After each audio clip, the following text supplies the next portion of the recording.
आउनुहोस् जानौं पठाउको बारेमा। पठाउको सुरुवात डेलिभरी सेवाको रूपमा मार्च 2015 मा भएको थियो। ढाका बङ्गलादेशमा मोटरसाइकल र बाइसाइकलको प्रयोग गरेर यसले सुरुवात गरेको थियो।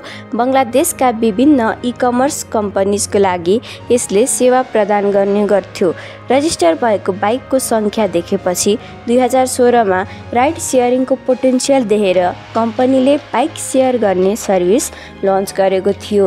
2018 मार्चसम्ममा पठाउले 1 लाख भन्दा बढी ड्राइभर्स र 1 मिलियन प्रयोगकर्ता क्याप्चर गरिसकेको थियो।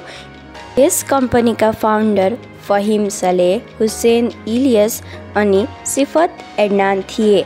यसरी पठाउ एपले नियमित राइड र डेलिभरी सेवामा आफ्नो महत्त्व स्थापना गर्दै गयो। यही क्रममा सेप्टेम्बर 2018 मा पठाउ नेपालमा पनि आफ्नो बाइक सेयरिङ सर्भिस काठमाडौँमा लिएर भित्र्यो। यो कामले पठाउ अन डिमान्ड ट्रान्सपोर्टको सेवा इन्टरनेसनली प्रदान गर्ने पहिलो बङ्गलादेशी कम्पनी बन्यो। एक्सपान्सन हुँदै कार राइडको सेवा अगस्त 2019 देखि तथा फुड डेलिभरीको सुविधा अक्टोबर 2020 देखि पठाउले नेपालमा प्रदान गर्दै गयो। पठाउले आफ्नो राइड सेयरिङ सेवा चितवन, पोखरा, विराटनगर, इटहरी, धरान, दमक, बिर्तामोड जस्ता विभिन्न ठाउँसम्म पनि पुर्याइसकेको छ। 5 मिलियन एप डाउनलोड त नेपालमै पुगिसकेको छ। 1 लाख भन्दा बढी बाइक राइडर्स छन् भने कार राइडर्स पनि 10,000 भन्दा बढी पुगिसकेका छन्। फुड डेलिभरी गर्ने पनि 5,000 भन्दा बढी नै छन्।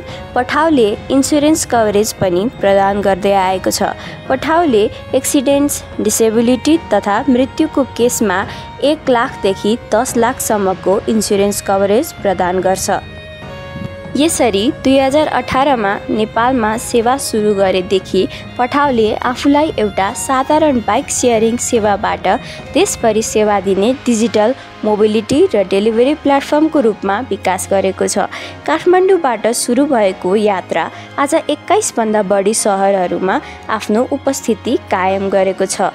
पठाउले नेपालमा बाइक र कार राइडिङको सेवा, फुड डेलिभरी सेवा, पार्सल डेलिभरी सेवा र कार रेन्टल समेत उपलब्ध गराएको छ।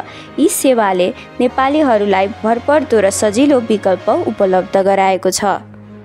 पठाउ आज नेपालमा दैनिक जीवन सहज बनाउने र हजारौंलाई रोजगारी र आयको माध्यम दिने महत्त्वपूर्ण स्रोत बनेको छ। यस्तै जानकारीमूलक भिडियोहरूको लागि च्यानललाई सब्स्क्राइब गरिदिनुहोला र लाइक र कमेन्ट पनि गरिदिनुहोला।